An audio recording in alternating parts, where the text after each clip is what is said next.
144 বছর পূর্ণ কুম্ভ, আর আমাদের 7 বছরে মনে হচ্ছে কুম্ভকে লাগাই নিয়ে নিব, ঠিক হ্যাঁ।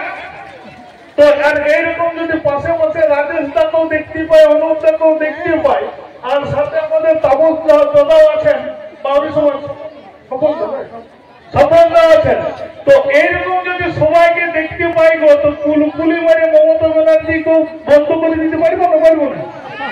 হ্যাঁ, আর মোদীর হেলিকপ্টার নামতে ভয় পাবেন, পাবেন না? পাবেন না?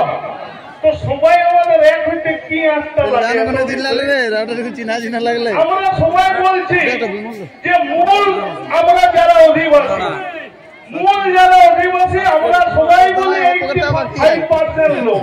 তো হ্যাঁ দাদা, আমাদের ওই 3% লোকে টুটি টিপে শাসন শোষণ করে নিয়ে যাচ্ছে, তো আমরা কি করতে জন্মেছি? কি করতে জন্মেছি আমরা? যদি ওদেরকে সব লিখে দিব, মানে গাই পুষবো আমি আর দুধটা পুষে বাড়ি নিয়ে যাবো মমতা, নাকি গো? বালি আপনার জানেন তো, বালি আমরা পঞ্চায়েত ভোটে আমরা নির্দল প্রার্থী দাঁড় করেছিল, তাই তো? নির্দল প্রার্থী বলেছিল যে সমাজ থেকে দাঁড়াবে আমরা সমর্থন দিব, এবং কুর্মীরা বলেছি আমরা তো দিবই, বলেছিল। তো আপনারা জানেন 18টা জেলা পরিষদ মেম্বার আছে কুর্মী, তাইলে ওরা কুর্মী বটে? কুর্মী বটে? সিদ্ধান্ত কে নিয়েছিল? কুর্মীরা। তাইলে ওরা কোন কুর্মী? যারা কুর্মীর বিরোধে গেছে।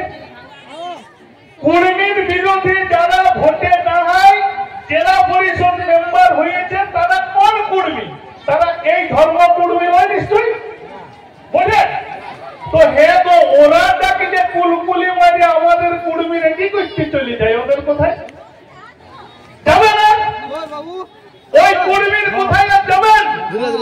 আপনাদেরকে ঠিক করতে হবে যে রাজনীতির কুর্মীর কোথায় যাবেন আপনার হক অধিকার প্রতিষ্ঠার জন্য, অরাজনৈতিক কুর্মীদের কোথায় আপনারা যাবেন, আপনাদেরকে ঠিক করতে হবে।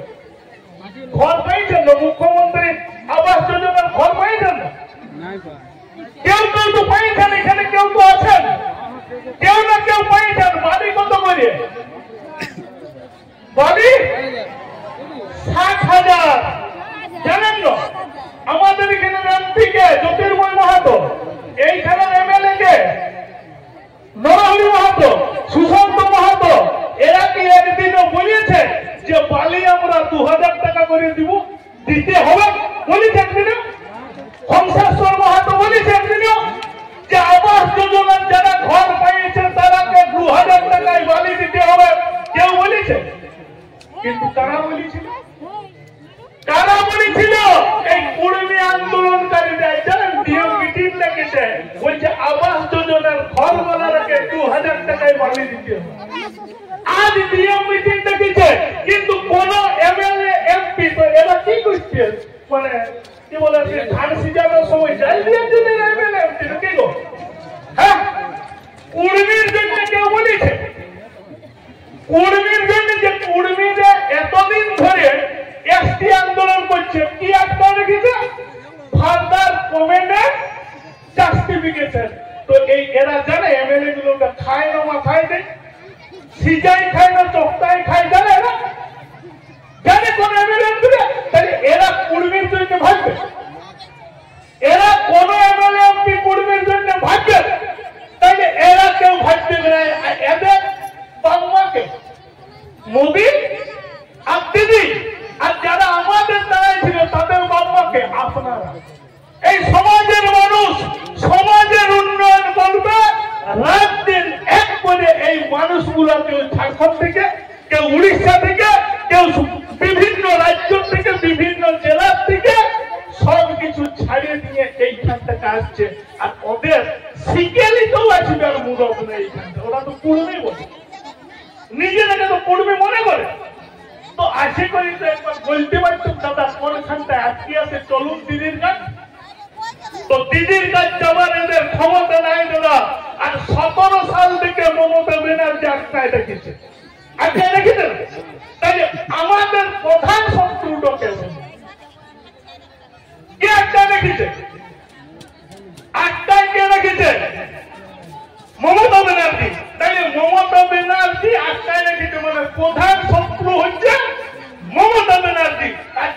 বিরোধিতা করছে ওরা তো দ্বিতীয় শক্তি।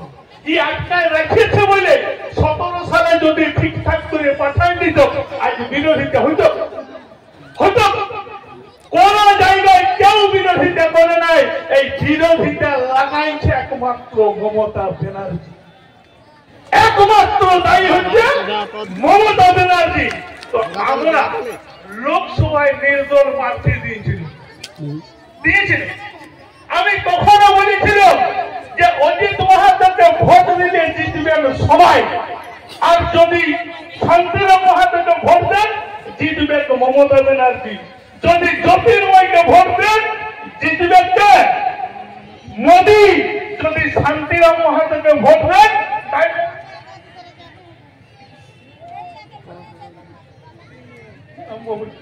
তাইলে ভোট দেন, তাইলে জিতবে কংগ্রেস, জিতবেন না। কিন্তু যদি অজিত বাবুকে ভোট দেন তাইলে জিতবে গোটা জঙ্গলমহল, গোটা সমাজ, গোটা কুর্মী, গোটা বাউরি, গোটা মুসলমান, গোটা পিছিয়ে পড়া সমস্ত মানুষ জিতবেন। কিন্তু দুর্ভাগ্যের বিষয় আমরা সেই ভোটটা একত্রিত করতে পারি নাই, পারিনি কি? কিন্তু আমাদের এই জঙ্গলমহলে যতগুলো আমরা এমপি নির্দল সিটে দাঁড় করিয়েছিল প্রায় 1,60,000 ভোট পাইছিল। 1,60,000 ভোট। তো এই 1,60,000 কোন এমএলএ 10,000 ভোটের মার্জিনে এই জঙ্গলমহলে জিতে নাই। তো আমরা যদি মনে করি এই 1,60,000 ভোটে 16টা এমএলএ কে যে কোনো সময় জিতাতে পারব আর যে কোনো সময় হারাতে পারব, যাকে মনে করব তাকে জিতাবো, যাকে মনে করব হারাবো তাকে হারাবো। তো সিদ্ধান্তটা আমাদের লিয়া হবে, আপনাদেরকে সঠিক সময়ে সঠিক সিদ্ধান্ত জানানো হবে। কিন্তু আপনাদেরকে এক থাকতে হবে, জোট থাকতে হবে। যদি এই কুর্মী তার কাঙ্ক্ষিত লক্ষ্যে না পৌঁছাতে পারে, জঙ্গলমহলের যদি সমস্ত কিছু আমাদের ডেভেলপমেন্টের অংশীদার আমরা না হতে পারি, তখন আমরা সেই সিদ্ধান্তটা জানাবো। এই বলে আপনাদেরকে একদম সচেতন ভাবে প্রত্যেকটা লড়াই আপনারা 2টা ভোট আমাদের কথা শুনে দিয়েছেন, 3 নম্বর ভোটটাও আমাদের কথা শুনে দিবেন। এই আবেদন, এই নিবেদন রেখে সবাইকে গড নমস্কার জোহার জানিয়ে আমার পুত্র বক্তব্য এখানে শেষ করছি। জয় হোক।